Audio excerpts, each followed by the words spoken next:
If you don't like epic drum solos but still adore rock and roll, then get ready to witness Alan Bone in action. Alan Bone is not just any drummer. He's the powerhouse behind Every Mother's Nightmare, 901 Rocks Boneyard, and tonight Grand Theft Audio at Hadley's. Let's face it, trying to be as cool as Alan is like trying to outsparkle a diamond.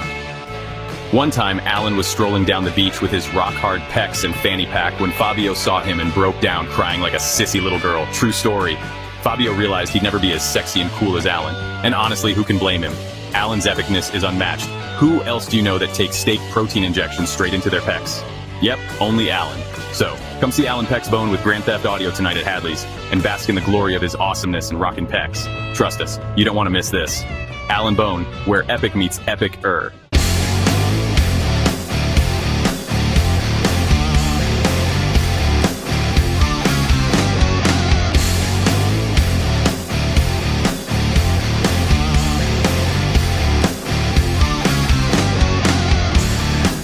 All right, Josh Haynes, keep them coming.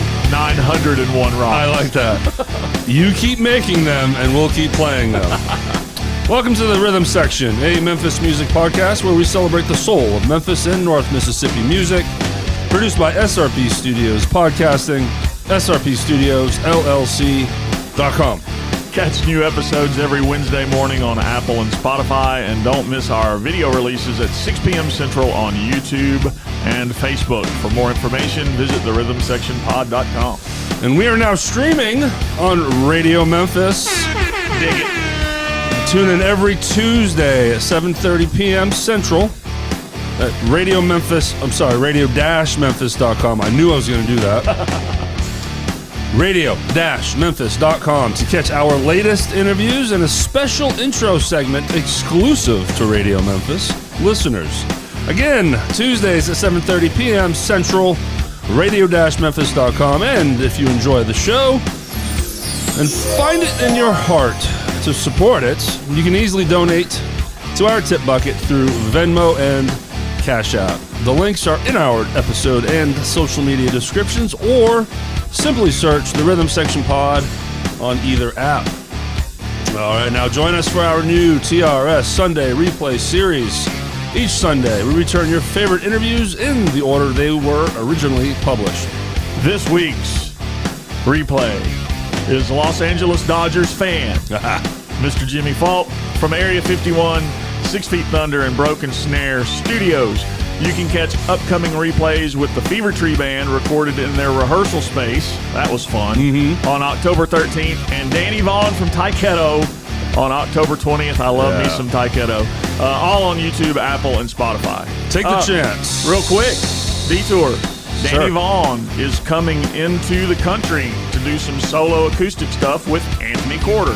Okay. They're going to be up in the Northeast, unfortunately. They're not coming down here? No, it'll be up there in the New Jersey, New York area. Well, cool. That sounds like a fun show, though. Yeah. Him and Andy. That'd be awesome. Anthony. No, Anthony. Whoopsie. You don't remember my name? Anthony. Yes. Please take the chance to revisit the highlights and hear from our amazing past guests again every Sunday on YouTube, Apple, and Spotify. Andy. Yeah, I think they're doing 5 or 6 dates up in the Northeast. That's cool. Yeah, during the month of October. That's cool. Yeah, if I wasn't gigging, I would probably do my best to get up there to one of them. Sure. But that'd be a long drive. yeah, I'd fly. But ladies and gentlemen, my name's Derrick, and this fella that I'm talking to right now is the cup to my peanut butter. Nice. Jeff Ward. Oh, yeah! I love it. What's up, Jeff? Good morning. I do like some peanut butter cups. They're the best. They are. It's the peanut butter, the Reese's peanut butter egg. Yeah. The holiday ones. Like They right rock. now, it's the... It's Halloween, man. yeah, so it's the... It's time to get fat. it's the pumpkin Yep. shape. Then you get the Christmas tree. And then you get the Easter egg. Those are my favorite. Yeah. Throw them in the freezer. Oh, Good man, stuff. Good stuff. But all right, everyone. Today we are featuring Greg Redding. Yes. Currently, he plays with Landslide, a Memphis tribute to Fleetwood Mac, and this is part 1 of 2. Yeah. We had so much fun with him, and sometimes you have guests that you got to kind of pull it out of them, Yeah. and then you have ones that you just say, So tell us your story. And then And an hour later, Yeah. plenty to talk about. And we're going to go into details here after the band sponsor break. But then next week is our season finale, October 16th. Again, like I said, Greg Redding Part 2. Yep. And then going away for a little while, Jeff. Yeah. And it's going to be a nice break. It's going to be an interesting one because we have to move. Yeah. So it is what it is. Okay. And we have no idea when we're coming back. Well, I mean, we know it's early 2025. yeah, exactly. So we don't know when. The way you said that was like, I don't know if we're going to come back. No. Just don't know exactly. No. We will definitely be back. All right, quick announcement. Kitchen and lacrosse. Well done. And the cross. November 10th at Hadley's this year, or for this one. They did one earlier in the year at Neil's. Looks like they're spreading around a little bit. They're doing this one at Hadley's on November 10th, 3 to 9. So far, for the bands, it's 6 Feet Thunder. Nice. Area 51, Boneyard. I mean, come on. Yeah. Headband. Nice. And then to be announced. Yeah. She doesn't have all the bands in confirmed yet. I just messaged Michelle, I think it was Friday. Okay. Or Saturday. Don't matter. But man, that's going to be a great show. I'm going to be there. Yeah. I want to, support that and go see our friends and support a great cause. Absolutely. So, Radio Memphis. Let's talk a little bit of Radio Memphis again. Okay. To kind of explain the format Okay. and how it is that I learned. Being in the streaming world, it's a little different than having a YouTube channel and having a show on Apple and Spotify. Right. So I reached out to Monica last week because I wanted to hear the show. And I couldn't find it on the website. So I asked her, and she sent me a link. And what I got and what she explained to me is after the Rick and Monica show in the morning, then it just goes to programmed. Everything has been pre-recorded and then just fed through the stream. And it's one massive file. So she sent me a file that was 10 hours long. Wow. And she's like, you're at around the 4-hour mark. Okay, so I scrolled up and found us, and that's cool. I say all that because it's pretty much impossible for us to say, hey, check out last night's episode on Radio Memphis, Right. Because it's not like an archive situation where here we can say, hey, check out this latest episode, give them a YouTube link or an Apple link, and they can find it, and boom, bam, it's done. Mm-hmm. So in order to digest this show on radio-memphis.com is you have to tune in 7:30 p.m. every Tuesday. It's like watching TV. Yeah. You have to, scheduled entertainment. Right. And then not really designed to then go back. Yeah. So, and as we mentioned in the live read here, for now, as we wrap this season up, we're doing a special intro specific for Radio Memphis because we want to just talk to them directly, that new audience base. Right. So they can get to know us a little more. By the time you hear this, I can't tell you to listen to last night's stream. So you tune in next week. Right. The next thing I want to talk about is that timeline shit. Great Scott! Last night, tonight, Always tomorrow, fun. yesterday, 3 days ago. Right. When we come back next year, and if we still have our collaboration with Radio Memphis, because you never know what happens. Right. But if it's still moving forward. If they still love us. I can't see why not. I don't know. I mean, we're pretty lovable. That means next season, me and Jeff have talked, and we're looking at moving this show that you hear and watch now to Tuesdays. Mm-hmm. When we first started, it was Monday. Yeah. We moved it to Wednesday for production timeline Right. to give me some time to edit this, that, and the other. And I could still make that work if now we drop on Tuesdays next year. But that eliminates the... Just makes sense. Yeah, so that way you're perfectly in line. So if everything works out as planned, next season, you have 3 opportunities to listen to the show. If you're a morning audio-only person while you're walking your dog, we're going to be on Apple and Spotify when you wake up. Mm-hmm. Later that night, our video presentation, Facebook and YouTube, 6 p.m. Central on our Facebook and YouTube channels. Go to therhythmsectionpod.com. Mm-hmm. And then later that night at 7:30 p.m., tune in to the stream on radio-memphis.com. So if everything goes to plan, that's going to be our schedule next year, which is outstanding. And then, of course, we're keeping the Sunday replays. Yeah. That's going through our entire off season. Yeah. And so while we're on that topic, the Sunday replay has been, I'm pushing out the interviews as they've been published from interview number 1 with Tim Dills, right in the same order they were published. Right. So this week is Jimmy Fulp, and it's episode 21, right? When we drop into our off season, then the interviews that will be going on RadioMemphis.com are the Sunday replay interviews again. But I'm starting over. Right.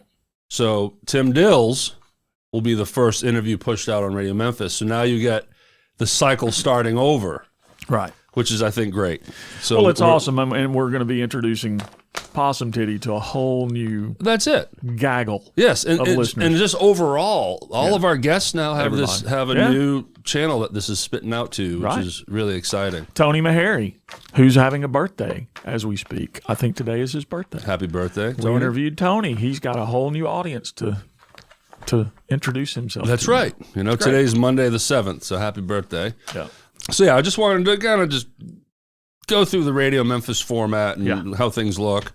It's a bummer that it fell into our laps as we're wrapping up the season, but it's next year is going to be awesome. Yeah. Just because I'm losing the studio, I don't want to put it that way. No. I'm moving to the next chapter. Right. My dining room is going to look and sound amazing. I mean, I'm going to put it in the back. The backdrops are going to go up. Yeah. Floodlighting, the whole thing. It will look and sound fine, and we'll have fun in there. I'll make sure I'm not doing laundry when we're getting ready to film, because we're going to be like 15 feet from the washing machine. But all right, let's do this. All right, we're going to... By now, you should know what that music means. Yes. And by the way, let's commission... like our main theme, Homegrown, thanks to Sean Few and Jimmy Fall. Maybe I'll send this back to them. If you guys have any other songs kind of just sitting around. Anything else you produced for a TV show that never happened. Whatever scraps you may have, send them over. We would like to have Homegrown over here too. But speaking of Jimmy Fall. Oh, hold on. What happened? I added this to the beginning. I forgot to mention that. I thought maybe you would keep the papers in the order that I handed them to you. I did. But anyway, go for it. Right now we're going to add, before the bands, we're going to be adding a Radio Memphis promo. Nice. So Radio Memphis, where the planet tunes in to hear what Memphis sounds like. Start your day with The Morning with Rick and Monica show from 9:30 to 2 p.m. Central for a wild ride of fun segments like News from the Stupid, That Guy, This Guy, Crime Time, and more. Plus, groove to music straight from the Mid-South. And I'll mention, they are live. Yeah. That show is live. Right. All right, go ahead, Jeff. Yeah, once they go off the air, then it's programmed. Yeah. Yep, don't miss out on the Rhythm Section Pod every Tuesday at 7:30 p.m. for the latest and greatest interviews. You know where to go, radio-memphis.com. All right, now it's time for bands. Jeff, feel free to start this one. Yes, Area 51. That's one of Jimmy Fulp's bands. That's one of Josh Haynes' bands. Guys are everywhere. Brought to you by Josh Sheen Pickup Wax, the magical goo that will transform your guitar tone from Feldman to magnificent. Area 51 will smoke your eardrums with that special Josh Sheen Pickup Wax by covering artists such as Starship, Van Halen, Peter Gabriel, and Huey Lewis and the News. Friday, October the 18th at Horseshoe Casino, 9 to 2 a.m., 9 p.m. to 2 a.m. Saturday, October 19th, the Collierville Fall Festival, 1 p.m. to 2 p.m.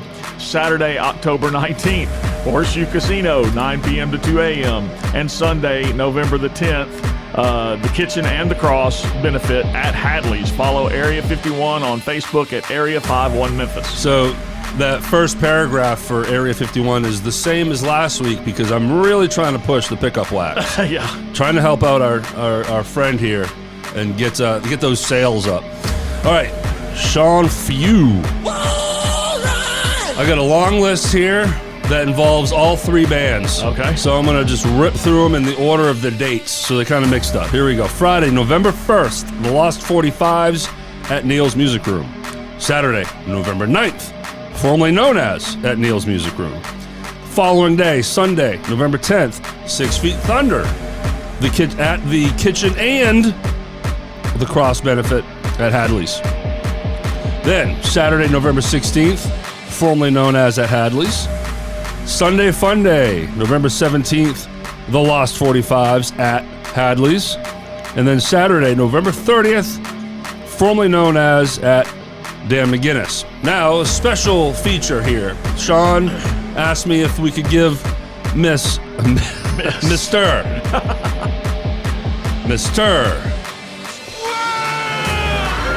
Seth Cooey Kendall some love because he's in some other projects. Yeah. Right? I'm going to skip that first one, Jeff. I'm not sure if that's ready to be announced yet. Okay. I forgot to reach out to Seth. But Okay. what I will say is Trouble No More is a tribute band to the Allman Brothers. If you watched or listened to our interview with Robert Allen Parker, you learned about that band. Now Seth is in that band. He's guitar player number 2 along with Robert Allen Parker. That's a freaking 1-2 punch if Yeah. there's ever been one. Big time. So Trouble No More, tribute to the Allman Brothers at Neil's Music Room on Friday, November 29th. Nice. The other one is a great, cool thing, but As soon as we're able. I haven't seen anything public yet. Got it. But that's going to be awesome. Again, follow Sean Few on Facebook at sean.few.7. Yes, and Elevation Memphis just had a show. Well, the Tina Turner Tribute just had a show. Yep. And everything I've seen, it was amazing. Yep. I didn't get to go. Elevation Memphis, they are a versatile band that covers various musical genres, including country, R&B, blues, classic soul, pop, and classic rock. The band is currently working on finishing its album. To help raise funds, they have a consignment store that offers everything from home decor to the latest fashion brands. For booking, shopping, social media, please visit elevationmemphis.com. All right, Generation X is the band that brings alternative music from the 90s and 2000s. Saturday, October 19th at the Collierville Fall Fest, 11 a.m. brunch with Gen X. There you go. Saturday, October 19th at Dan McGinnis. Friday, October 25th, Sidecar Memphis. And then Thursday, October 31st, Sidecar South Haven. Follow Generation X on Facebook at Generation X-Music. Yeah, and that October 31st show at Sidecar South Haven is obviously Halloween. Oh, yeah. So wear your costumes. That's right. Look at that. I will be there as a fat, overweight, balding drummer. You're supposed to do something that you don't normally look like. Yeah. One more to go, Jeff. Oh, it's on a different sheet. Yeah, the next one. I'm slacking. I know. Fever Tree, a Memphis-based rock band that draws deeply from its southern roots to create a powerful and soulful blend of southern rock, blues, funk, and gritty rock and roll. You can check out albums Social Mediocrity and Lessons Learned on Spotify and all the other digital platforms, along with their killer singles Muddy Jesus and Buried Alive. Check out Fever Tree at fevertreeband.com. All right. Greg Redding, part 1. Yeah, it was a delight. I met him for the first time at the first Landslide show I went to. I finally went out. This is months ago. Right. I went out to see them. By this time, I had already got to know Robert Allen Parker, shooting the shit with Dave Smith. Right. Out of nowhere, Greg walks over and just says he loves the show. And I'm like, well, sir, you need to be on it. Yeah. How about that? Yeah. And we made it happen. Absolutely. So, like I said, Landslide, a Memphis tribute to Fleetwood Mac. Jeff, do you want to run through the band? Sure. Greg Redding, Dave Smith, one of the best bass players you'll find anywhere. Robert Allen Parker, one of the greatest guitar players you'll find anywhere. Sarah Spain, killer vocalist and plays acoustic guitar. Mm-hmm. I haven't seen them live. Does she play acoustic guitar in the live show? And keyboards. Oh, wow. And she's known to, thump some bass, too. She's awesome. Yeah, she is great. Savoya Trainum. And I'm not sure what vocalist, the other vocalist, and then Jeff Birch, one of the funnest drummers you can ever watch. Got to be, yeah. Look, I'm so embarrassed that I haven't gotten out to see this show yet. You should be. I am, and I'm going to make it happen. But it's just hard, man. I should mention. You earlier mentioned the Tina Turner tribute experience by Elevation Memphis. Mm-hmm. It was this weekend that we just had at Neil's. Robert Allen Parker was on guitar again. They had Dave Smith on bass. Yes, they did. Why wasn't I there? Well, maybe we can talk about that the other day. and then Jacob Turner on drums. Yeah, he's kind of average. Yeah, so I popped in for the last couple hours of it, and it sounded great. What a great rhythm section that had to be. I wish I would have been there. Yeah, it was a fun show. As you can imagine, with Greg Redding, there's quite a bit of history that we covered. Yeah, he's played with a person or two. Yes, a few people. Of course, Memphis All-Stars is the one that just blankets a lot of other work he's done, but he was in that band 30-plus years. Yeah. And we talk about, they had over 300 songs in their repertoire. I'm having trouble learning 30. And so we talk about the foundation of that. Stax Records. Yeah. And I love meeting people that worked back then over there because I love asking about Donald Duck Dunn. Yeah. I'm always fascinated to hear some stories about Duck. Yeah. The Duck. And then School of Rock. Mm-hmm. Jeff, this is where the origin story of Landslide begins. Yeah. As he tells, I can't remember, I didn't edit it yet, so I don't have full context on what we talked about. Yeah. I'll be smash editing it today. But as the story goes, I don't know how he came up with the idea, but he decided, let's do a tribute band. Maybe I could do some Fleetwood Mac. Anyways. From what I remember, most, if not all of the players in Landslide came from School of Rock. Yeah, because Dave Smith is the only non-original member. Their original bass player, was a teacher at School of Rock as well. So Greg tells the story how he just rolls in, and Savoya is working the front desk. Yeah. Hey, do you want to be in a band? I want to start a Fleetwood Mac tribute. Right. She's like, yes. Goes down the hall, finds the original bass player, then knocks on Robert Allen Parker's door, and just so on and so on. And within 15 minutes, there was a band formed. A lot of us are very envious of something like that because it rarely does it happen that easily. Yeah. But when it does happen that easily, usually it's badass because it just falls into place. It did. And they kill it every time. Relatively speaking, I think they're about 2 years old, so they're still kind of not a young band anymore. 2 years is a good run, but they're out there. I think they have a monthly rotation at Lafayette's. Right. And they play Neil's a lot, and then you'll find them out in fairs and festivals. Yeah. Great. If you have not checked out Landslide, do it. Right.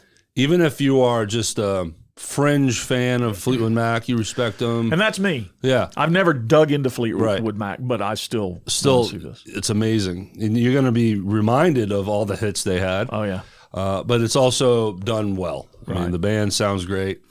Music, vocals, it's all top notch. So awesome. And Greg has played with a host of amazing people: Albert King, Chuck Berry, Bo Dudley, Stephen Stills. I think that might be Bo Diddley. Bo Diddley. Yeah, you misspelled that. You don't remember my name?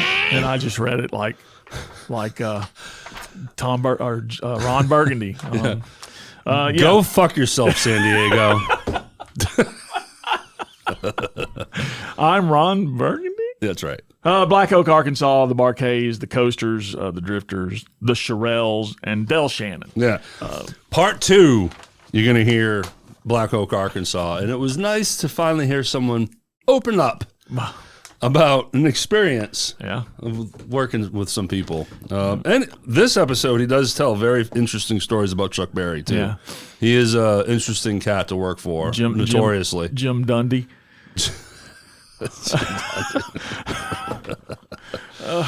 Anyways. You did that to me on purpose. You just wanted me to look like an idiot. That's right. Go fuck yourself, San Diego. Yeah. Thanks so much for listening, everyone. We got one more week after today. The intro was a shit show, but we kept it short. It was fun. That was fun. And remember to join us for our exclusive TRS Sunday replay series.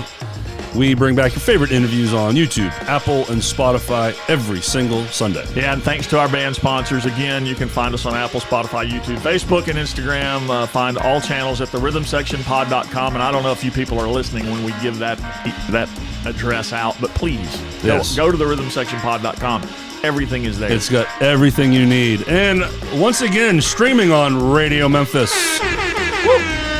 Tune in every Tuesday at 7:30 p.m. Central at radio-memphis.com to catch our latest interviews and a special intro segment exclusive to Radio Memphis listeners. You can also donate to the show through Venmo and Cash App. The links are in our episode and social media descriptions, or search the Rhythm Section Pod on either app. And email us. Jump in the very long line of unanswered emails that we have, Yes, Jeff. yes. The Rhythm Section Pod 2022 at gmail.com. So many we can't get to all of them. Go see a band, too. Yep. There's so many. I mean, you could wake up Friday and be like, I want to go out tonight. Yeah. Who's playing? You got plenty Fucking of options. everybody. You got options. I mean, it's awesome. So Yep. thanks again, and please enjoy our interview with Mr. Greg Redding.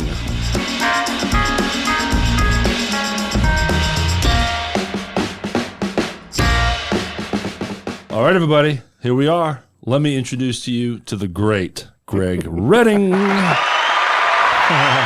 going on, Greg? Oh, yeah. Just glad to be here, fellas. Thanks for having me. We're glad to have you. I meet you probably a couple months ago at a Landslide show at Neil's.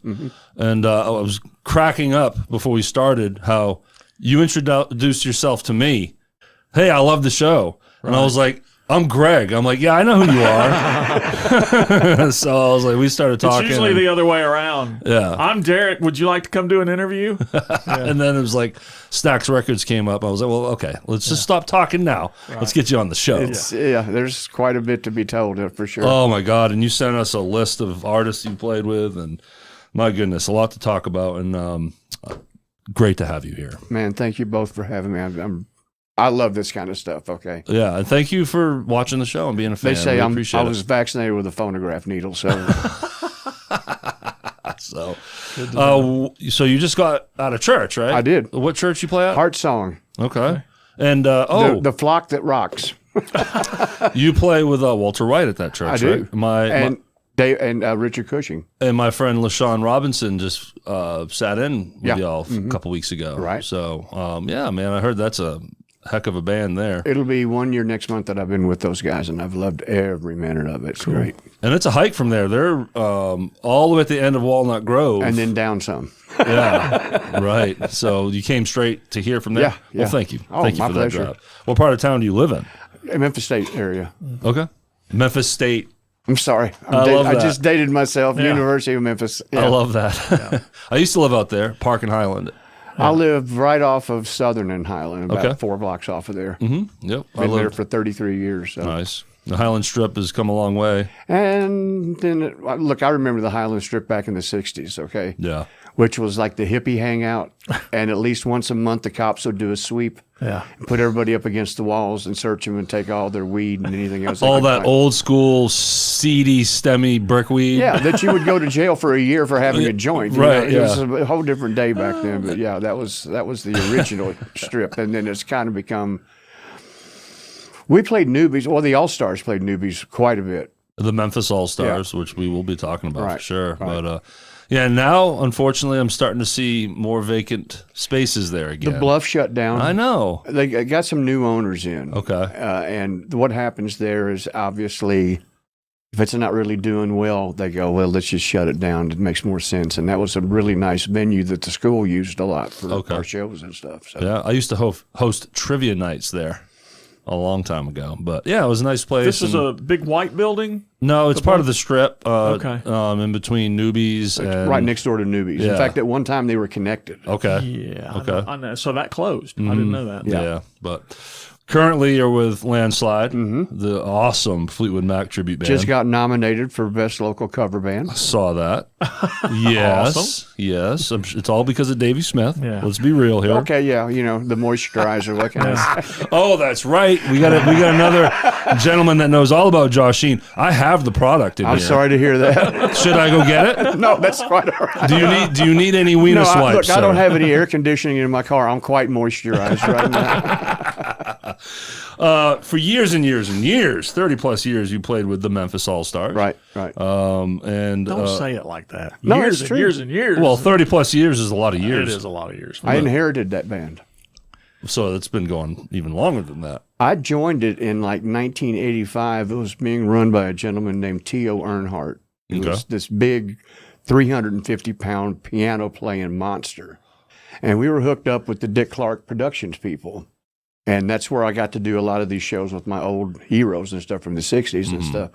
Well, in 1989, we did a gig in Greenville, Mississippi. It was icy. And I took the van with the band back home. T.O. stayed in Greenville, got up the next morning, picked up his mom and his kids in Tunica, where he's from. Was coming over a hill. Car went into a spin in front of him, hit him like a baseball bat, and killed him and his mother on the spot. And man. So when I got to the funeral, and T.O. was like a dear, dear friend of mine. I love that guy so much. His wife walked up to me and said, "Look, T.O. always said if anything happens to him, you're to take over the band." So she gave me the keys to the truck, the PA system, and a stack of contracts about like that he already gotten 50% of the deposits on it. Gotta go. And spend it. So it was like, okay, let's see if we can make this work. Yeah. And over the, from 1999, 89, I took over the band and I had it all the way until COVID hit. Wow. Oh, wow. COVID is what ended it? Yeah. Man, and it's so many things. Yeah. Golly. I mean, yeah. I had a calendar so full of gigs, probably about $60,000 or $70,000 worth of gigs that just got wiped right off gone. Yeah. Gone. Phew, man. Well, I hate to hear that, but let's stick with Memphis All-Stars while we're on it. Okay. So I remember seeing you all back in like 2006 and 7 down at Tunica and Pearl River Resort. Oh, yeah. Silver Star Yeah. and all that. And I always saw you with the keyboard player, Robert, Claiborne, and Walter White was with you all that time too. Well, Walter was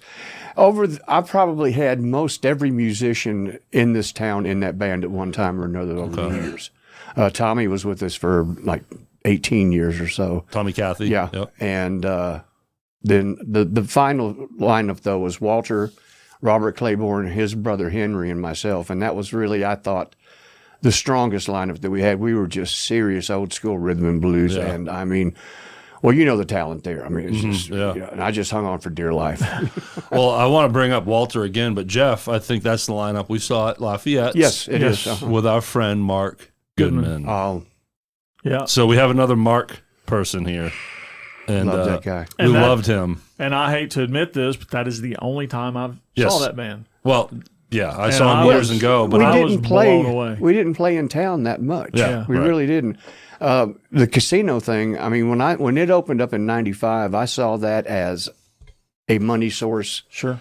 And here's the thing: it paid well. Okay, those casino gigs pay way better than Memphis clubs, obviously because of the amount of revenue that goes through those places. and the amount of nights. Yeah, They book you for a whole week. look, Yeah. when they first started, there was one year we did 400 shifts in 1 year. Wow. Now, you could see us going from the Horseshoe to the Sheraton with our dolly full of equipment, just going from the 12 to 5 to the 7 to 11, and then we take a late night at Fitzgerald's after that, and we did that for years and years and years, man. Obviously, this isn't about me, but because you were into that scene, my first run in Tunica was interesting for me. I had just moved to Nashville from Maine, 2005, October. January of 2006, I'm in town 3 months. I'll land this casino gig. Yeah. And so Tunica's the road for us.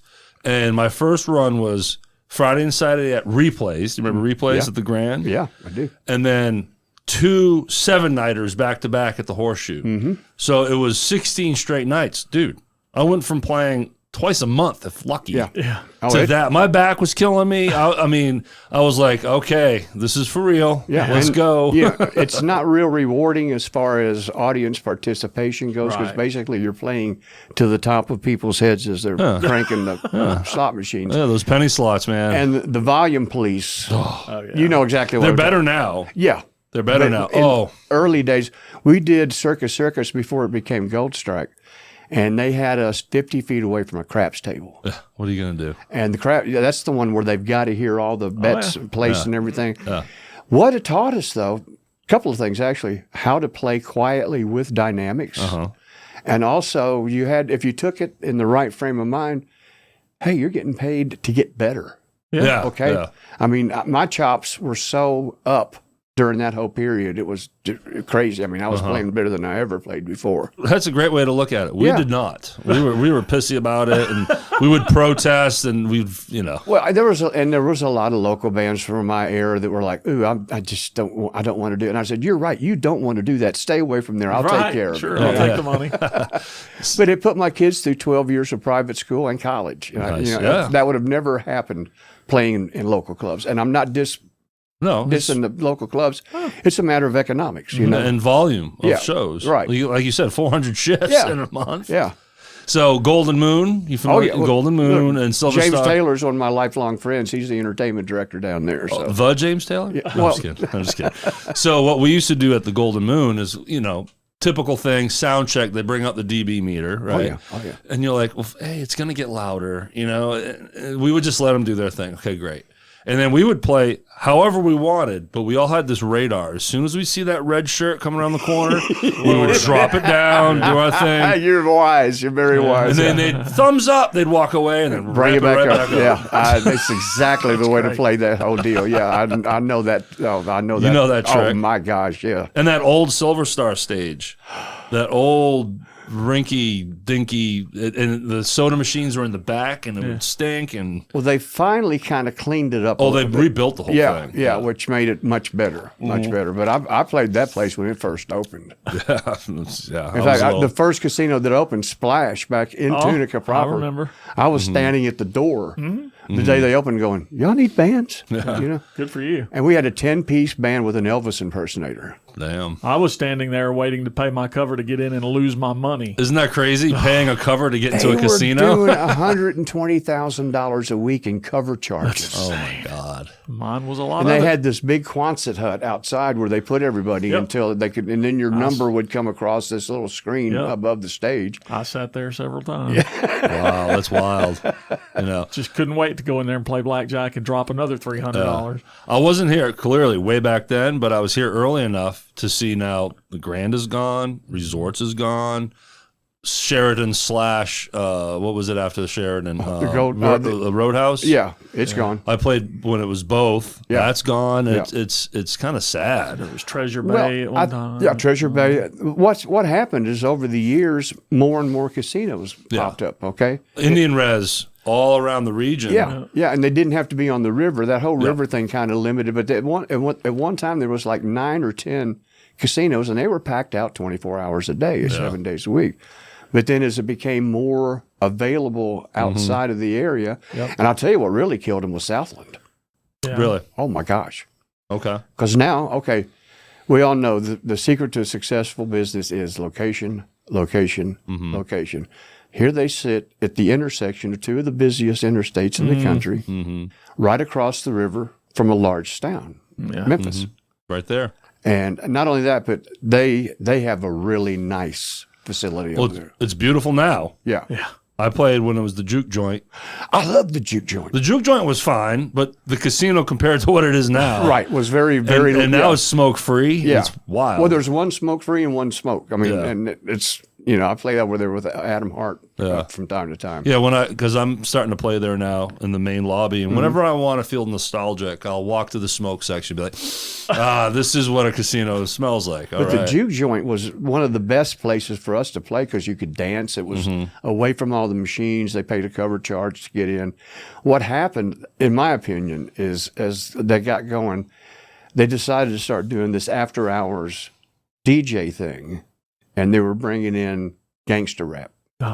Yeah, that brings in a certain crowd. It brings in a net way, and here's what would happen. A fight would break out, the cops would come, they'd search all these people, and they'd go to the management and go, well, here's a bag of weed and some cocaine and a gun and some knives. This is what's coming into your club now. So the powers to be said, why don't we just stop this and put slot machines in here, which is what they did. Yeah. Now the dog racing's gone too. Yeah, I saw that. But I knew that was going to happen sooner or later without anything else happening, because it just got, those dogs did not live a good life at all. No. And I was lucky, like I said, 2006 is when I started playing down here, and it wasn't, the way we saw it was 2008 when the whole bubble bursted and the economy tanked. That's when they started cutting, went from 7-nighters to Friday, Weekends. Saturday. Yeah. And again, we're traveling, we're bouncing around the country, and it was just like, well, Tunica's not worth it anymore, and that was it. We were done. We had to play other places. So we'd go everywhere. The All-Stars. One night we played the, what is it, the one down in Greenville, Mississippi, Harlow's. Okay.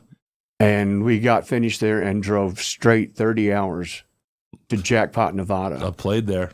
Have you really? Oh, yeah. It's like from dusk till dawn. Yeah. Seriously, it is nothing, and then a little nugget with a casino and a post office, and that's it. Yeah, insane. And it's called Jackpot. Yeah, and we got there just in time to set up and play, and we were absolutely delirious. Yes, and they said, "Well, yeah, you guys sound really good," and we're like, yeah. And another tiny stage behind the bar. Right. I lost a few $100s at a blackjack table there one night, and I had a good time. The first time we were there, the Guess Who were playing in the big showroom. Mm-hmm.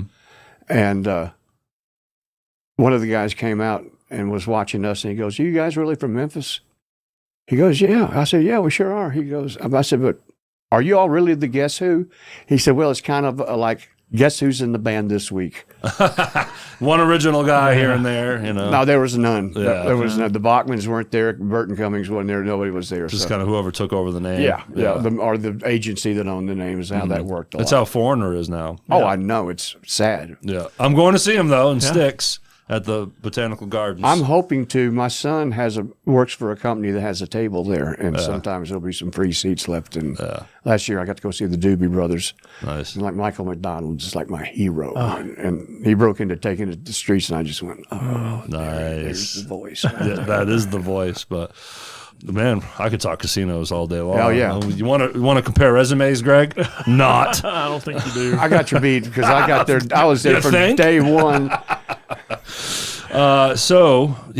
Memphis All-Stars, man, you guys killed it. And reading, I listened to some interviews when I searched you on Google and stuff, and you guys had like 300 songs you could just pull from.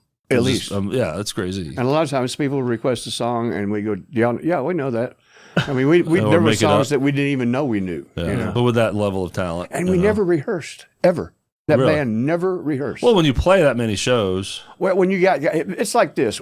We all know the music to most every song. Does somebody know how to do the verses and choruses vocally? And the words, Robert is like an encyclopedia of songs. How he does that is beyond my comprehension.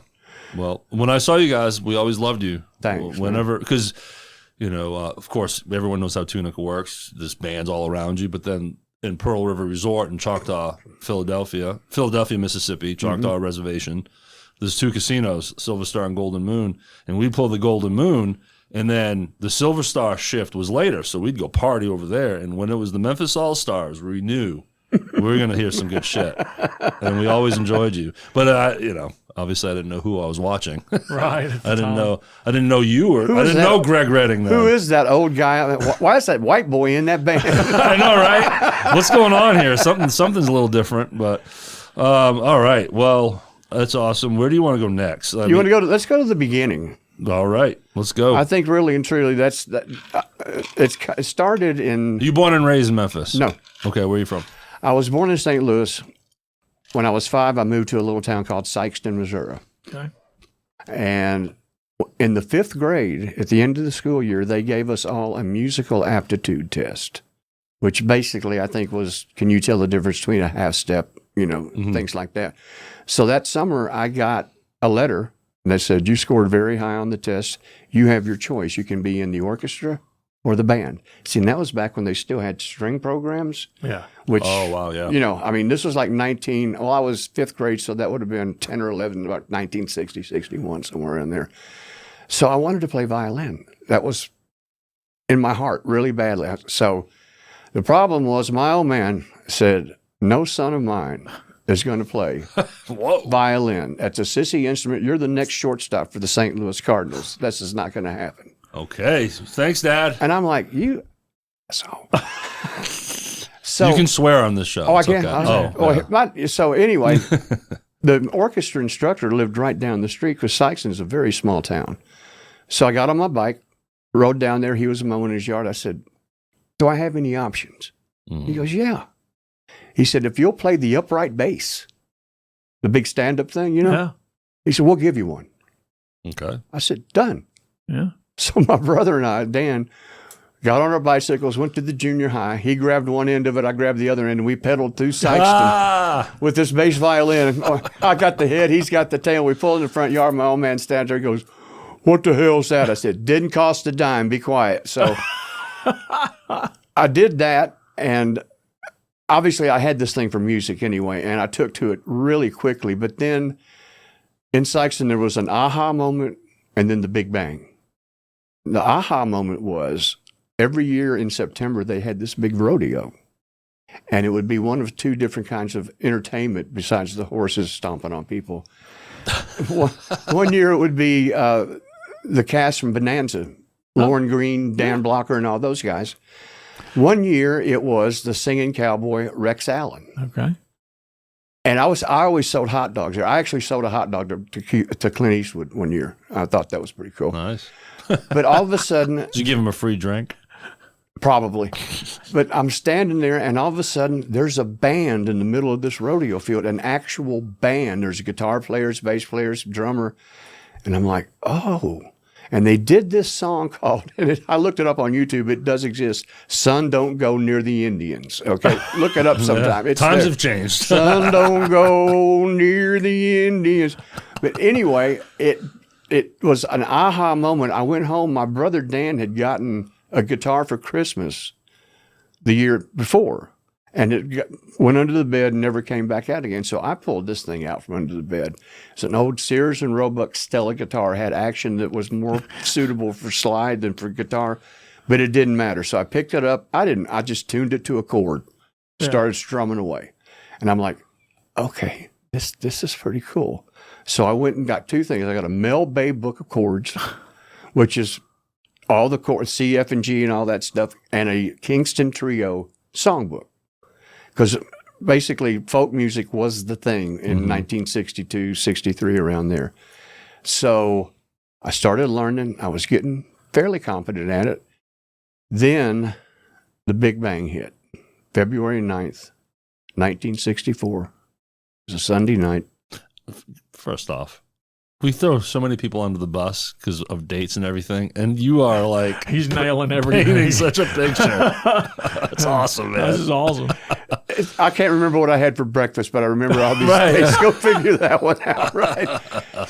And I remember one day I was sitting back in my room, and my dad walks in. He worked for Libby Foods, and they all came out of this warehouse called Malone and Hyde down in Sykeston. And there's a bit of a black market thing going on as far as the salesman, district salesman. Dad would swap out canned goods for cigarettes. And there was this one guy, back then, small towns didn't have record stores, so it wound up going into the grocery stores for records. And he would give me, all of a sudden, I had the Kingston Trio, the New Christy Minstrels, Peter, Paul, and Mary, and then the Beach Boys. And then all of a sudden, he walks in one day and goes, I don't know what this is, but they said this is the hot new thing. Meet the Beatles. Well, I knew that was coming. And I mean, Can I just play something? Yeah. Exactly. Right. So, and you got to realize back then there was only about 3 ways to really hear or see music: in the radio, record players, and occasionally on TV. Yeah. Mm-hmm. So we listened to the Beatles. They had #1 records. We'd seen pictures. Well, now on this night, they're going to perform live on the Ed Sullivan Show. Yes. And me and about 1 million other young musicians from my generation, that was the Big Bang. I mean, the world stopped turning. It was like, Man, it's so cool to talk to someone that experienced that. Because you watch every damn documentary about any band that comes up. Yeah, anybody, And I mean, it all of a sudden, my life changed at that very second, and I knew exactly what it was I wanted to do for the rest of my life. They had such an impact. It was Oh my crazy. God. Well, here's what it was. Okay, up until then, it was basically singers that were teen idols. Fabian, Tommy Sands, Elvis. They were all singers. There were no real bands involved. Right. All of a sudden, here's 4 guys, 2 guitars, bass, and drums, playing these great songs. And playing live. Yeah. They didn't mimic. No, that was all them, and everybody's going, I think I can do that. The energy. So now my big thing was, okay, this ain't going to work. This acoustic guitar ain't going to fly on what I want to do. So I go to my mom, and I said, look, I need an electric guitar. Please let me get an electric guitar. She said, I'll make you a deal. You learn all the songs on the Hard Day's Night album, and I'll make sure you get an electric guitar. Whoa. So the movie was showing in Sykeston at the time.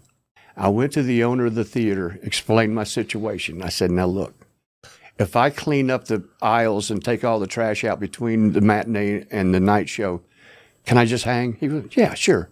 So 2 times a day for like a week and a half, I sat and watched that movie, watching closely, jotting down a few notes, and then would run home and try to figure out what they were doing. That's how you woodshedded it? Yeah. Yeah, that was it. I mean, there was no other way. You couldn't go get the record? The record must have been available. But it's what they did chord-wise up and down the neck is a whole different thing. I mean, they'd have songbooks and stuff that would say, okay, put a capo on the 3rd fret and play an E minor. Well, that's not what they were doing. And they were groundbreaking in certain kinds of chords, right? Like 7th chords and augmented stuff. Yeah, and bar chords. I mean, I'd never seen a bar chord before. Really? And I'm like, I still can't play one. So I'm sitting, and I'm learning all this stuff. And I got pretty close to it, but I think the one that sold her was the acoustic guitar solo on And I Love Her. Okay. And so all of a sudden, she's on my side on this thing. Well, now my old man's still against it. He's like, no, this is ridiculous. And I think she basically told him that if he ever wanted to see her naked again, this boy's this boy's going to get an electric guitar. So I got an electric guitar. Next thing you know, you got a brand new amp. You got all kinds of stuff coming in. So this was like PA. Yeah, right. This was like the spring, summer of '64. And then all of a sudden that fall, my old man goes, we're moving to Memphis.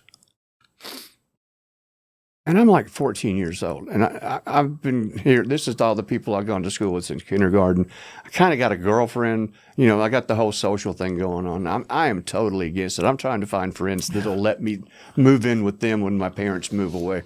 And there was 5 kids at that, 4 boys and a girl. Okay, so we all had to go. The only thing they kept telling me was, Elvis lives in Memphis. I'm going, that's great. But I don't think there's... I have friends, Dad. So what happened was January 5th, 1965. I don't know why I remember it. That's the day I love it. That's the day we moved to Memphis. Now, I enrolled into Oak Haven High School, which had more people in it than the city of Memphis. I mean, the city of Sykeston. Mm-hmm. I'm in culture shock. Okay. Yeah. I'm this kid with a flat top, butch wax, nerdy clothes. I mean, I am a nerd times 20. Okay. So I don't know what I'm doing here. And then the second aha moment hit.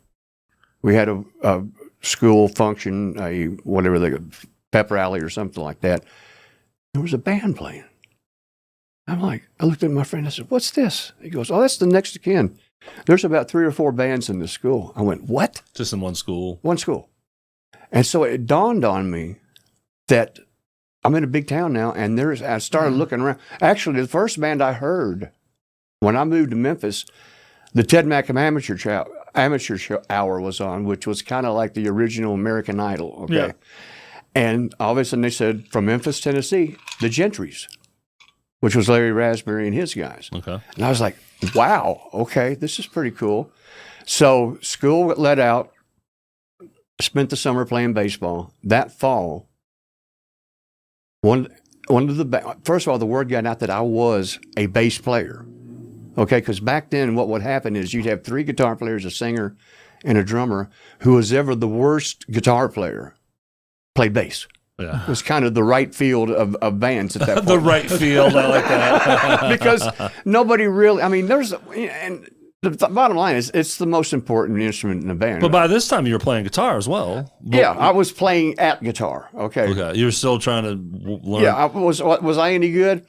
I knew a few. I knew my bar chords and stuff like that, and we'd walk around from one carport to the next, just setting up and playing.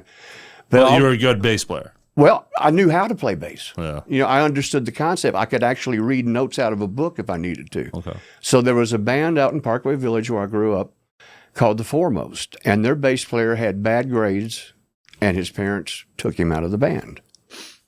And they heard about me, and they called me up and said, "You want to be in our band?" I went, No, what date was that? What time of the day was it? What time of day? That would have been He's going to tell us. I know, right? right at the beginning of the school in 1965, because I'd gotten there in January 65. The school year was almost over and went through the summer. And now we're 65, almost into 66. Okay. Gotcha.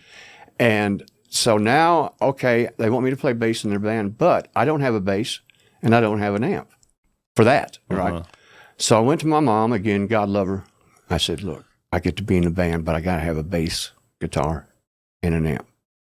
They pulled that off for me. Did she threaten her husband again? Well, I don't know exactly. I think at this point in time, it was just like, whatever he wants, just get it for him. Do it. You know? Yeah.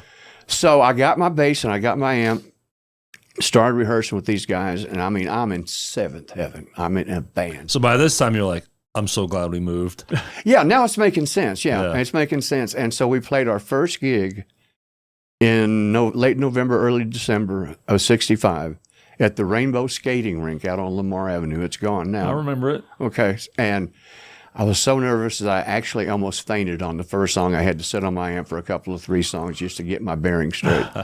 So I did that maybe 8 months or so. I like your air bass, by the way. Yeah. It's nice. And then that band started to break up. Well, my brother had a band called the Village Sound, which became quite popular in this town. But he played bass also.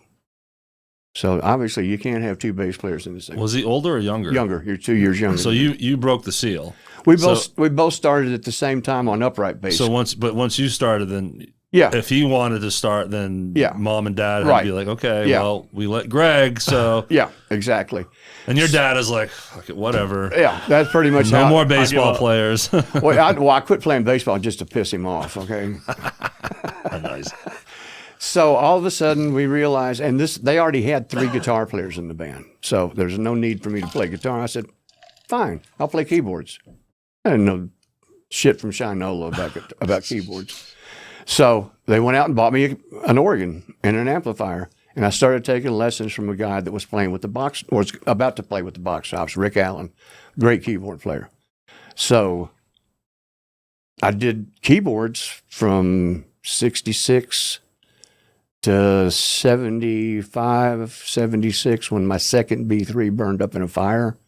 Oh, let me tell you the story of the B3s, okay? The B3s. Okay, now you got to realize, I mean, this is back when you had Deep Purple, the Vanilla Fudge, the Rascals, and all these cats were playing Hammond B3s, okay? Right. Big Leslie speakers. All that, yeah. okay. Well, now you got to realize back then, that cost $5,400 in 1966, 67 money. Yeah. That today, that's like $30,000. Okay? Wow, yeah.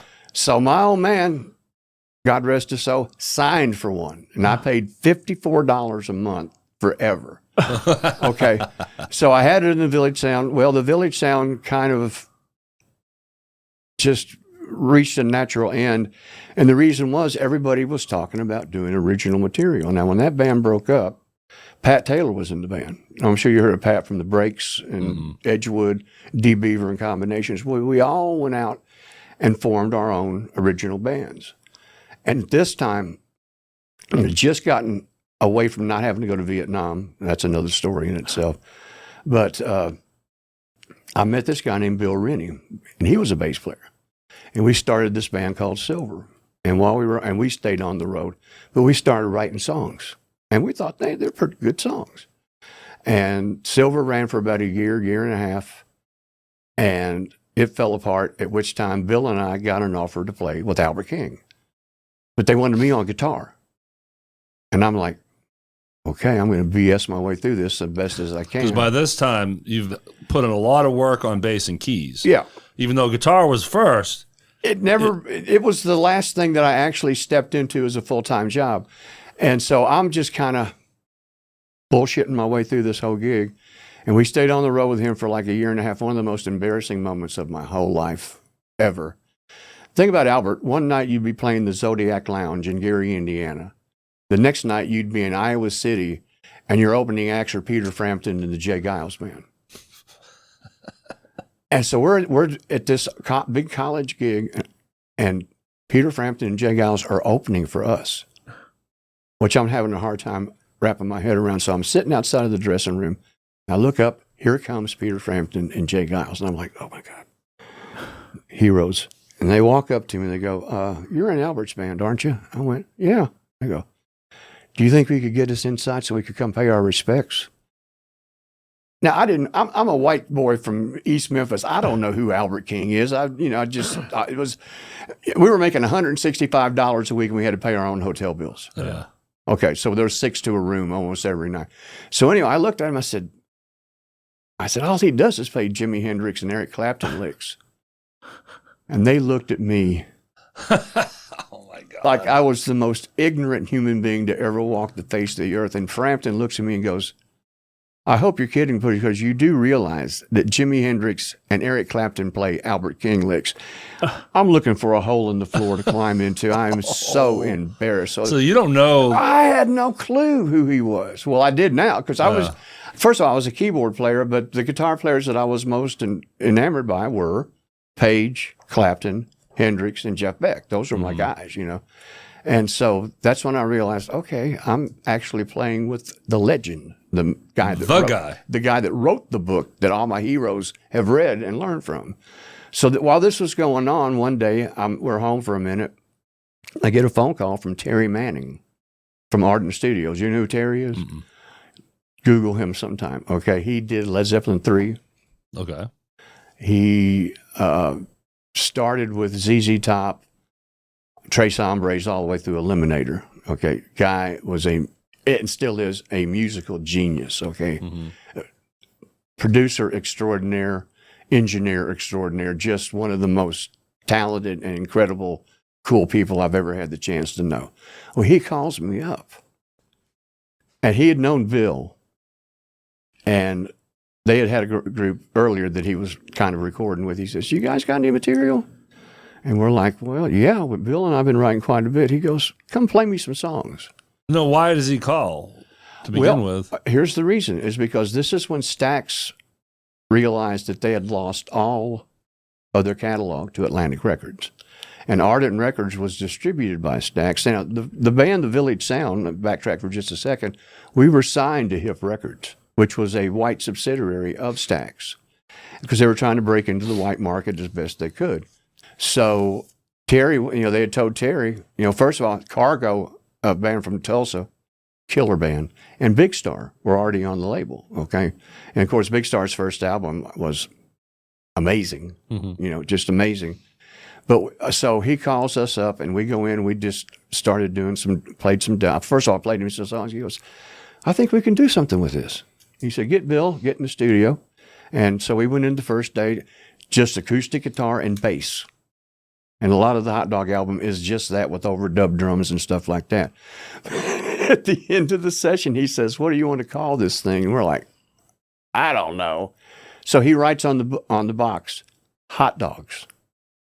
There you go. And I'm thinking to myself, this is going to bite us in the ass someday. I just feel it coming. We're asking for trouble, right? So we finished the album, and that's when we met Jack. Well, if we had met Jack Holder when we were still in Silver, Jack and I spent the whole 70s in a band together, one way or the other. Incredible musician. First day I met him, he comes into rehearsal.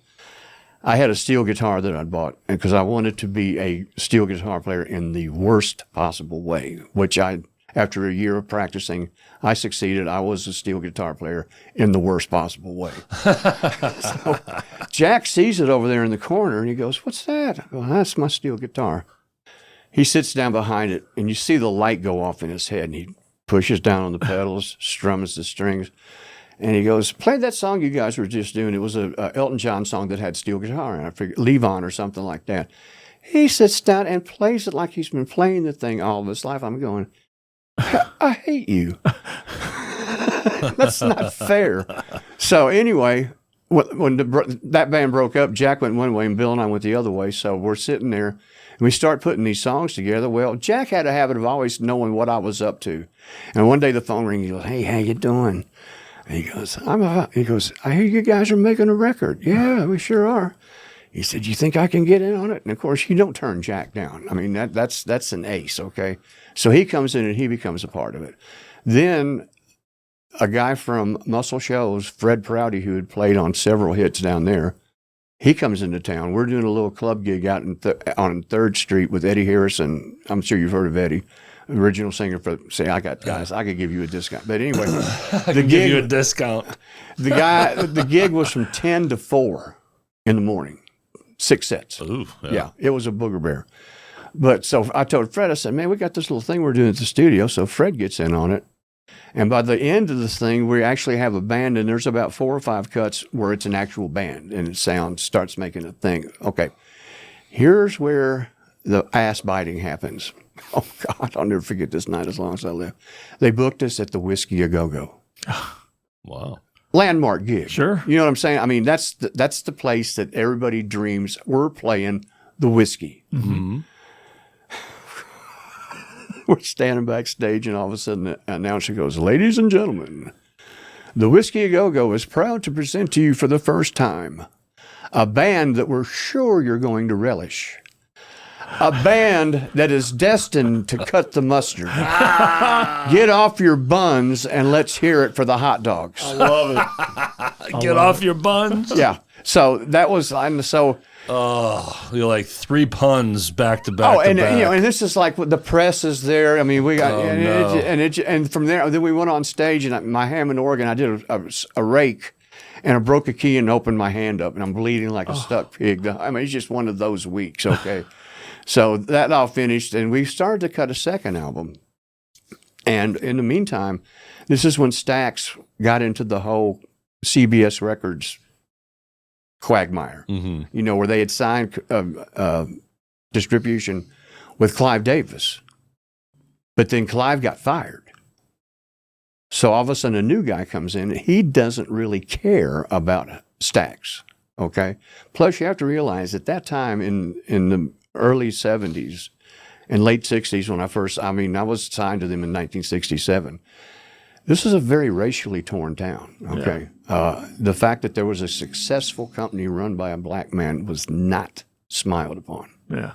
And so when Al Bell came in to take over from Jim Stewart, he had a meeting with the new president of Columbia, and he basically said, if you want to do business with us, you're going to have to give us one of your top artists' albums for free every year. We get to keep everything off of it. And Al Bell said, forget about it. Mm-hmm. And then there was some racial epithets thrown. You can see it in Soulsville, USA. It's all documented. That's why I can quote this and not feel like I'm making this stuff up. So what happened, we went to war. At the time, the Hot Dogs were about to cut a second album, but at that time, we also went in and cut a remake of I Walk the Line by Johnny Cash. And it was kind of a pre-punk treatment to it. It was getting played all over the city. I mean, it was one of those times when you could change stations and hear it on 2 or 3 stations at the same time. But outside of the city of Memphis, you couldn't find product. And radio stations would not play your record if it wasn't available in the stores. For purchase, yeah. So we had a meeting with Al and said, what's going on here? He said, basically it's this. He said, they are keeping all of our product in a warehouse in New Jersey, and it's going to stay there. We're screwed. Have you seen that documentary on HBO yet? I never got to it, man. See, Rob Bauman, the guy that wrote the book, said it's the big fish eats the little fish. And if they can't eat you, they try to buy you. If they can't buy you, they destroy you.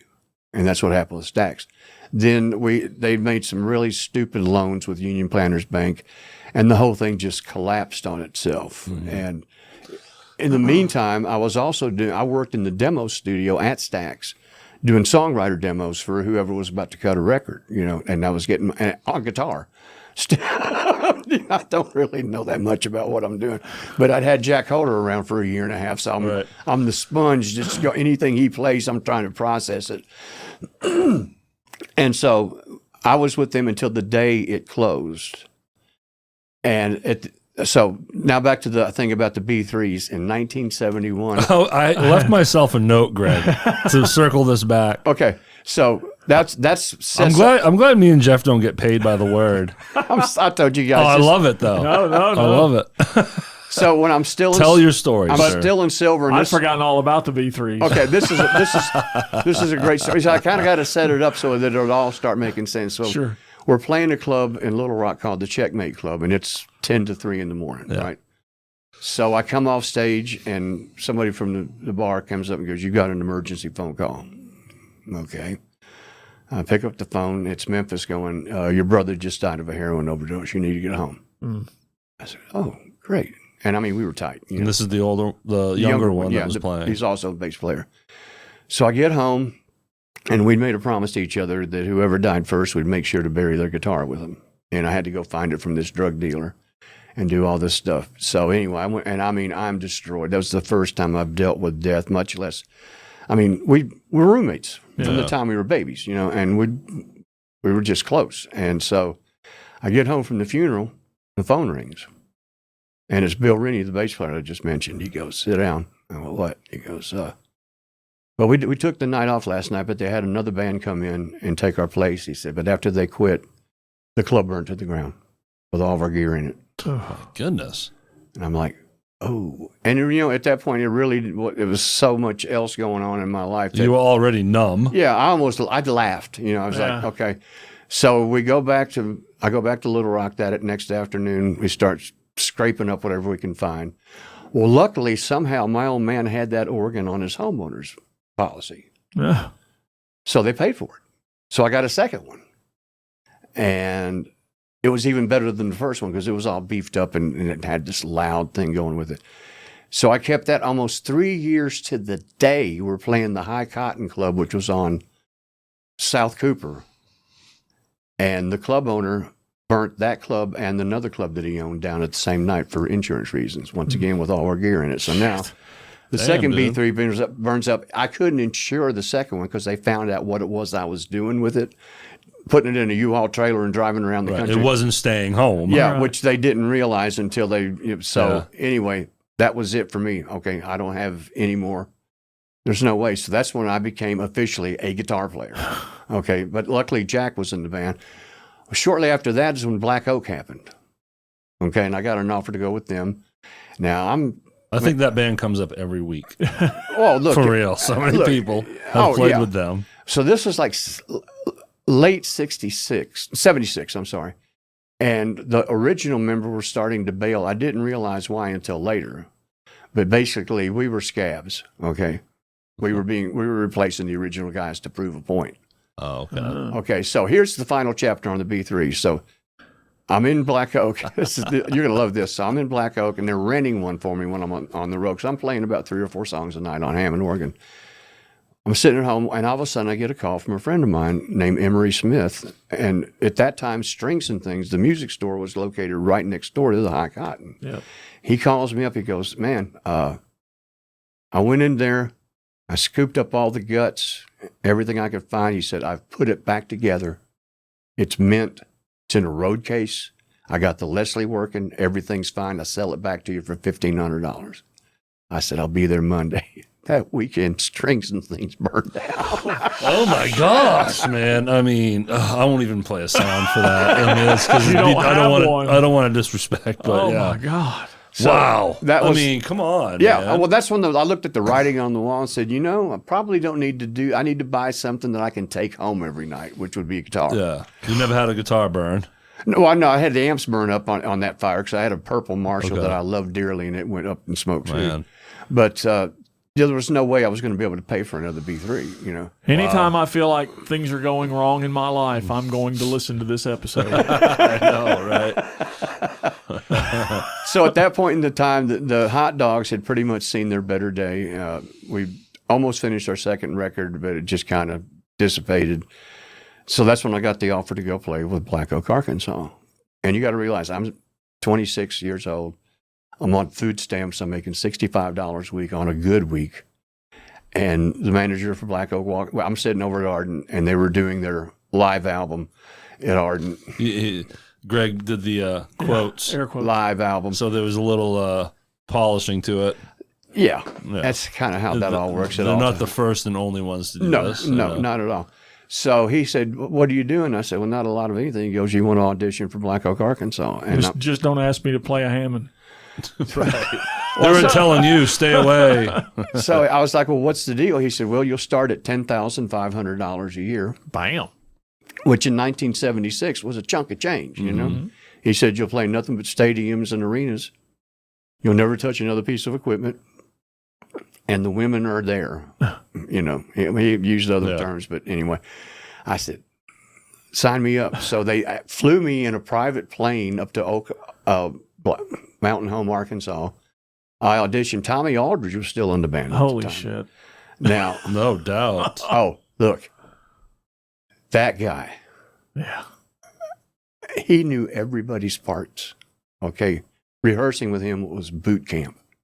He would, one after boom, boom. Oh, boom. so he was like, hey, you're missing this, you're missing that, you're missing this. Yeah. And but he did it in a good way. So it wasn't like he was looking down at you. He was just going, sort of like the MD, the band leader. Yeah. So I did my first night with them. Oh, the God, this is terrible. So you passed the audition, clearly. Yeah, got the gig. And so it was a hodgepodge of players at the time. It was me, a guy named Marius Pinsner, who was a keyboard player for Target. And then the bass player was David Mayo. And then there was Jimmy Henderson, one of the original guys. So you're going to love this. This is a great story. I tell the story all the time. They gave me They've all been great, Greg. This is the good one here. So they gave me some money to go buy stage clothes. Because I had some nice clothes, but I needed some really fancy dancy stuff. So there used to be a shop over in Overton Square called Chelsea Limited. And the owner, Kay King, would go to England twice a year and buy all the cool rock and roll clothes and bring them back to Memphis. So I go in there and I get a couple of nice silk kimonos and these skin-tight burgundy crushed velvet bell-bottoms. It's like you're in my closet. And a pair of python skin boots, right? So this is what I'm wearing the first night and we're playing Cobo Hall in Detroit, opening for Ozzy. Well, it was Black Sabbath at the time. So beginning of the first song, and I'm so nervous you couldn't put a straight pin up my butt with a jackhammer. Okay, that sounds like Mark Goodman. That's a Mark Goodman line. Isn't look, it? I got some Goodman stories. My God. So playing the first song. And we get to the end and we do this rave and I jump up and I come down on one knee, at which time, first of all, these pants were so tight, underwear were not an option. I know where this is going. No. So my pants ripped from my zipper to my kneecap. Oh, boy. Okay. And the only thing keeping the audience from getting to know me really well is the fact that the kimono kind of goes down and then I got my guitar. So, but if I move at all, it's life in the fast lane. Okay. So I walk over to my guitar tech and I go, I got a problem. And they were laughing their butts off. First time out, so they grab. Push his mic in. They grab a roll of duct tape. Start taping up right down here. Okay. Taping your. Yeah, covering up the hole in my pants so that but you got to realize every time I take a step, I'm getting a bikini wax. Okay? Oh. So this goes on for 2 or 3 more songs, and there's a break in the action where Jim does this big long rap about before we would go into walk through the halls of karma. So I go back behind the stage, and they brought me another pair of pants. Well, now I'm back behind the amp line, but there's still people everywhere. Well, I got to take these pants off, butt naked. Okay, so when the tape comes off, ouch. Hair never grew back in that area ever in all my life, okay? So I get the new pants on, but I don't have time to put my shoes on. So the amp line's sitting about 3 or 4 feet off the ground. And I hear the cue for us to start the song. Da, da, da, da, da. So I come running back around the amp line. I jump off that riser. I hit the stage in my stocking feet, and I go Oh my God! flat on my ass. So I'm figuring at this point in time, this is probably the first and last gig I get to do with these guys. They're like, this guy's a mess over here. What is So going I on? go back in the dressing room, and I'm actually almost in tears. And I'm sitting off by myself, and Jim Dandy comes up, puts his arm around me.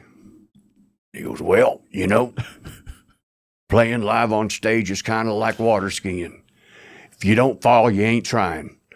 Welcome to the Bust Your Ass on Stage Club. I'm the president. And I was like, so I don't have to go home. He goes, no, man, you did fine. So, Awesome. That's great. So your next pair of pants were a little looser, were they? not really. I just I made sure I didn't try to do anything stupid again after that. But At least try to wear underwear next time. yeah, sometimes I think maybe I don't really. Yeah, but that was the story of all stories. And I mean, Man. Well, let me. I didn't mean to cut you no, off. go there. ahead, because if you don't, I'll just keep rambling. Yeah. Well, I mean, we love it when people come talk, for sure. Let's read off just quickly the list of people that you played with at the top. It's pretty impressive. And you gave us this list. Right at the top is Chuck Berry, Yeah, Bo Diddley, Yeah. Stephen Stills, Black Oak, we just mentioned, Barcase, Yeah. Coasters, Drifters. Is it Shirelles? yeah. Del Shannon, Tommy Rowe, Tokens, Leslie Gore, Tora Tora. My Yeah. boys. Yeah. Played on their second album, and I think I did one cut on their first album. That is awesome. Mark. Oh, I'm sorry. Well, I want to dissect some of these too, but Mark Lindsley, he was Paul Revere and the Raiders. Uh-huh. Lou Christie, Georgia Satellites, Yeah. Rufus Thomas, Carla Thomas, Sam and Dave, Yeah. the Memphis Horns, and Shangri-La. Shangri-La. Shangri-La. Shangri-La. They had Shangri-La. leader of the pack. Oh, I yeah. mean, damn, dude. Insane. Wow. And You there's know? more I just can't remember. I mean, we need to do a second episode with Probably. you. For real. Yeah. Well, You know? all right. So I want to dissect one of those right off the bat because I'm one of the biggest Tora fans on planet Earth. Okay. Do you remember the cuts you played on?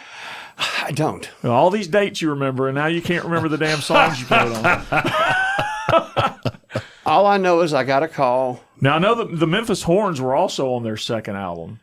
and we did a gig at Mud Island at Yep. the amphitheater Okay. that I played organ on. Okay. And they set a record for attendance at that thing. I mean, they absolutely packed that place Yep. to the rafters. Yeah. But I think their producer called me up and said they want some organ on this thing. Would you like to come do it? Nice. And it was perfect for I mean, I was a rock organ player, so And that was at Ardent. Yeah. You did that. Yeah. And you were like, I don't have a B3, guys. Yes, no, the Ardent Don't ask me to play one. well, they found a way to find one whenever when we did that gig. I only played 2 live gigs with them. One was there, and one was at the Shrine Building in L.A. opening for Bon Jovi for some kind of big event type thing. Cool. Man. Yeah, I don't know if you've looked back through our episodes, but we've interviewed John Patterson from them. Yeah. And Keith Douglas. So Yeah. been That's awesome. wild. But all these names, like, how do you, we can't cover all of them, unfortunately. But Chuck Berry, what's this all about? Okay. I mean, Chuck Berry. Yeah. I already know this is going to be a good story, Jeff. Chuck is an adventure, okay?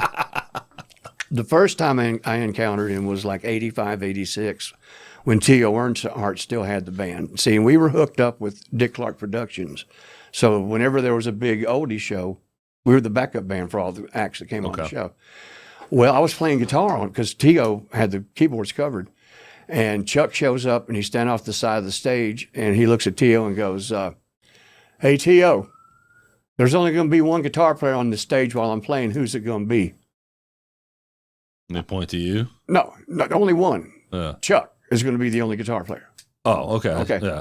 And so I looked at T.O. I said, I still get paid? He goes, yeah. I said, okay.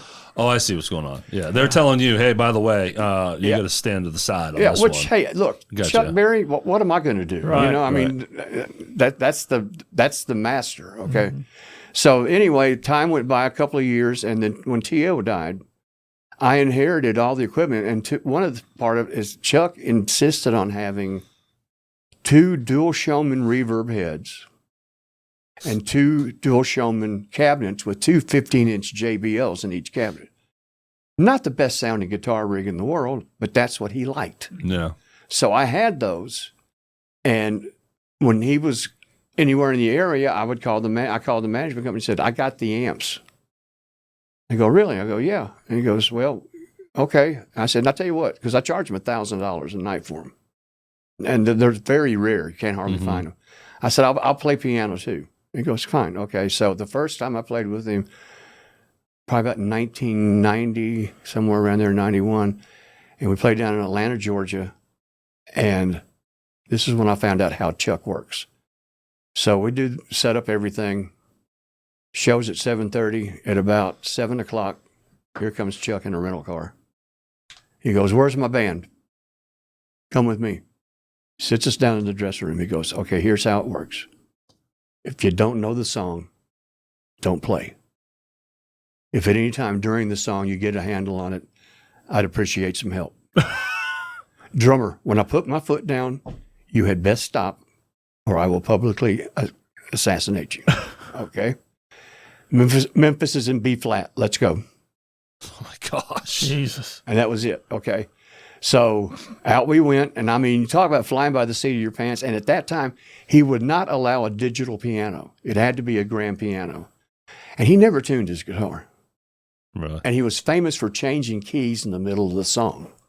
Look up a documentary called Hail, Hail, Rock and Roll with Keith Richards.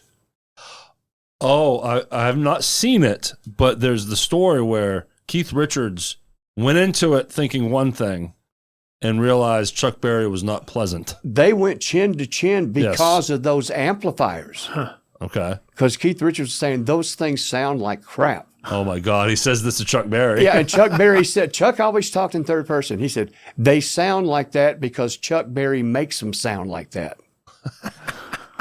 End of discussion. Okay, so the things I realized about Chuck, we did the Memphis Beale Street Festival a couple years after that. And here's what Chuck's deal was. Very simple. You could send a limo to the airport to pick him up. He ain't riding in it. He will rent the closest thing to a Cadillac he can find. And that's what he'll follow the limo. Because as he says, when Chuck Berry's ready to leave, Chuck Berry will leave.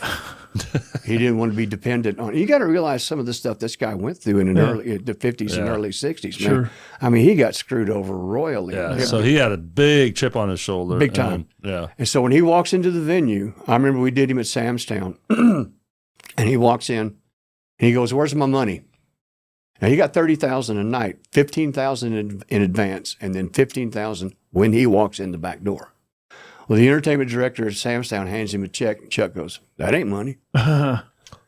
They walk through the audience to the cashier's check station, cash the check. He comes back, stuffs 50 in each of his pockets. You go, "Let's go play." Again, he'd been through it. Yeah. He'd been screwed so many times. Yeah. And so a year or so later, we're playing at the Silver Star Casino, and they've got him. It was 1995, I remember. And I learned that you didn't have to be there early for any kind of rehearsal because that wasn't going to happen. So we came in a little bit late, and the production manager is just going ape shit about that. "Why aren't you guys here?" I said, "Is Chuck here?" He goes, "No." I said, "Well, he ain't going to be here." I said, "Look, I ain't trying to tell you what to do." I said, how you getting him here?" "Well, we sent a limousine to Jackson, Mississippi to pick him up." I said, "He ain't going to ride in the limousine." I said, "Here's what's going to happen. He's going to follow the limousine, and when he walks in this back door, he's going to want dead presidents in his hand, not a check." So we're sitting around. All of a sudden, his phone rings, the promoter, and it's the limo driver. "Hey, how you doing?" "Okay, you got Chuck with you, right?" "Oh, really?"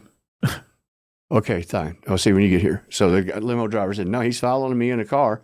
He said, "I'm going to go cash the check." So Yes. And I've got pictures of that day. He actually let me tune his guitar. Oh, wow. There you go. Yeah. You built some trust with him. Exactly. Yeah. Exactly. We've done enough shows where he remembered me and he was like, "Yeah, take care of this for me." Have you seen this legendary video of John Lennon and his band with Yoko? Have you seen the look on his face when she starts singing? So Jeff. I've seen it. Oh, you've seen it. Yeah. I've seen it. Anyone that hasn't. So Chuck Berry is one of Lennon's heroes, Yeah. right? So I don't know what show was that? Mike Douglas show. Okay, so it's it's Chuck Berry and the backing band is John Lennon And was some it, guys. And was it the Yoko Ono It band? might have been or- the Plastic Oko band. for Yeah, the most that's part. it. Yeah. So, of course, Yoko's up there. Beating on a drum. No business being up there. No. But because of John. Anyways. Yeah.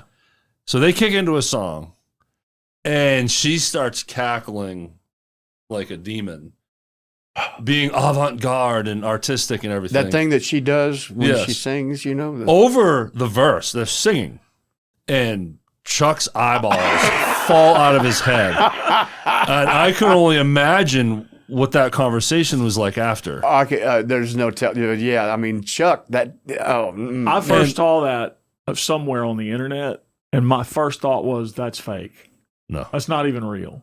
That's You Yoko. know? Yeah. And yeah, and prior, when I'm seeing this video for the first time, the stories about Chuck being difficult and this, that, and the other thing, and I'm like, he's probably already not enjoying the band, Right? Because there's other guitar players up there, Right, exactly. Who knows what he walked into, blah blah blah blah blah, and then he's just doing it because it's on TV. And the only it's with saving John grace is that Lennon. John Lennon looks at him like an idol. Yeah. And worships him. That's the one thing that's Right. keeping him cool on the whole thing. But then Yoko Ono does what she Man. does, and it is priceless. Anyway, so Speaking of Beatles, I did do an overdub for Ringo okay, cool. in '85. He did an album here. Which album was it? Never got released. Oh, This is you guys probably weren't around for this, but at one point, there used to be a producer here in town called Chips Moman.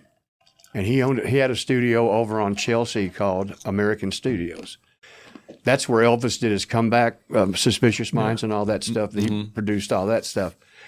And the city of Memphis decided to build him a studio and have him come back to Memphis and save the recording business for Memphis. Big chance. I mean, the Firehouse, if you're on 2nd Street, down there by Beale Street, there's this big building. It used to be a fire station. And now I don't know what it is now, but then they made a recording studio of it, and they called it 3 Alarm Studios. Now, this is when Ringo was not in his best shape. Yeah. And his wife, Barbara, were there. And once again, I was so freaking nervous. I mean, I got called, you're going to do an overdub for Ringo. and this takes you back to the Ed Sullivan Show, right? Yeah. Oh, yeah. The Big Bang for you. Yeah, and I walk into the room, and he's sitting there with Barbara, and once again, my butthole's so tight you can't get a straight pin up with the jackhammer. I mean, I'm just like... So I played on this song. Don't even remember the name of it. All I know is he smiled and put his thumb up, so I'm thinking, okay, it must be okay. But later on, he sued Chips to make sure that album never saw the light of day. He didn't want it to go out. No, it was that bad. He just didn't like it, and he was in a bad place. Yeah, legendarily, he had his. As we all have. Yeah. Okay, I mean, that's another whole chapter of my life that the 80s. I had the 2000s. I had my version in a way, not like Here, you try guys, this. but- It's not addicting. Okay. There you go. There you go. All right, everybody. So if it seemed like there's a jarring edit, it's because we had a moment, we had a break in between stories, and we realized that we needed to have a little production meeting with Greg because we have officially invited him back for another interview. Because there's so many damn stories to tell, and we want to hear all of them. We want to hear more of them. So this is going to be a two-parter. For sure. So with that said, let's jump ahead and let's talk current. Yeah. We want to hit Landslide Yeah. here. And then we'll use the next interview for more B3 stories. Okay. No. All right. So Landslide, which ties in with School of Rock. Well, here's what happened. The COVID hit, and the All-Stars had seen their best day. It was over with. So one night I'm out at Neil's, and I'm talking to Richard Butler, my good friend, right? And I said, Rich, I got to find something to do. He goes, well, tribute bands are kicking butt right now. And Christine had just passed away about a week before that. I said, what about a Fleetwood Mac tribute band? He said, man, you put one of those together that's good, you're going to be successful. Mm-hmm. I said, okay. The next day, I'm driving from the University of Memphis neighborhood. Memphis State. Yeah, Memphis State. And on my way out, I got my phone. I call Sarah Spain. I go, Sarah, you want to be in a Fleetwood Mac tribute band? She goes, Stevie Nicks is my idol. I'm in. Okay, there's one. Done. Now, you know how hard it is to put bands together. You guys have been doing it for a long time. Mm-hmm. So then I make it out to the school in Germantown. Savoya is behind the desk. I said, and she was on the phone with somebody, and I'm just kind of standing there. She goes, do you need something? I said, I need to ask you a question. She goes, hang on a second. I said, you want to be in a Fleetwood Mac tribute band? She goes, I'll call you right back. Yes, I do. So, okay, so now I got both my girl singers. Walking down the hall, and there's classroom after classroom, teaching rooms. First room, Dylan Gattuso, my Italian stallion boy that was the original bass player in the band. He steps out of the door. I said, you want to be in a Fleetwood Mac tribute band? Yes. Done. Went to the next door. That's where Robert Allen Parker is, the guitar player. I said, you want to be in a Fleetwood Mac tribute band? Absolutely. Walk down the hall. Jeff Birch is in the drum room.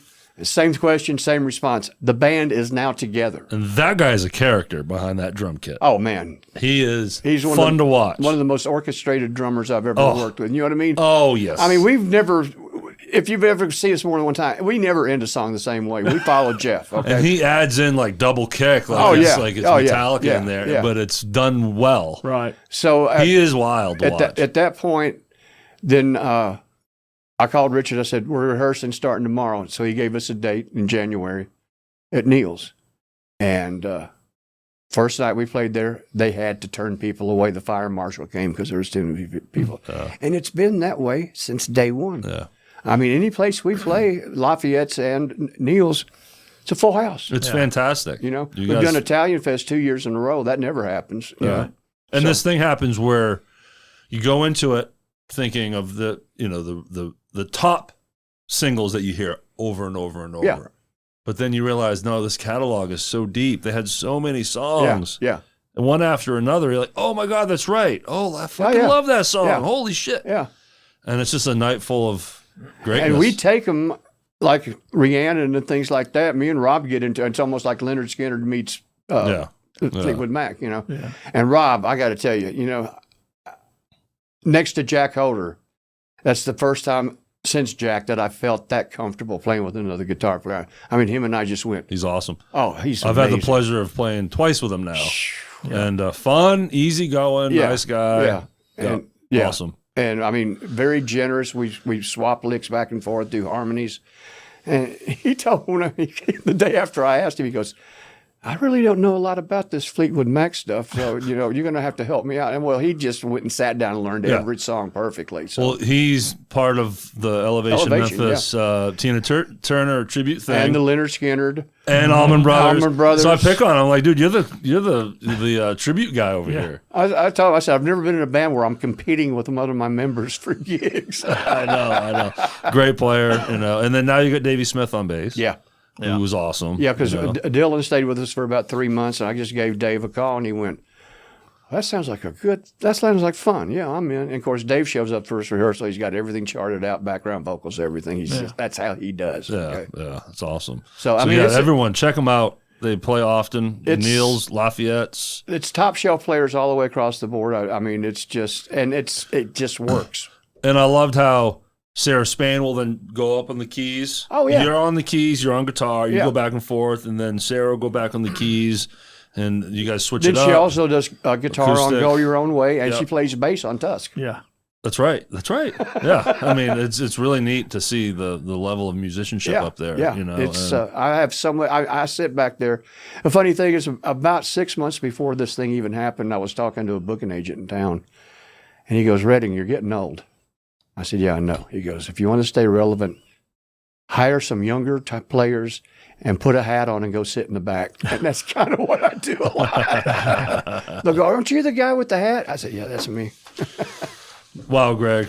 Like, you know, you do some prep me and Jeff try to prep for our interviews, and we print stuff out and everything, but we didn't need it today. Yeah, we didn't need any of that. We didn't need it. Just shut up and let him talk. That was awesome. That's great. And we're going to do it again. We're going to do it again. We're going to do We've this already again. booked it. It's booked. It's in the calendar. So, but man, oh man. Did you enjoy yourself, Greg? I had a blast. Good. Well, we're going to do it again. I can't wait. Yeah, and try not to rip your pants up this next time. And if you do, bring duct tape.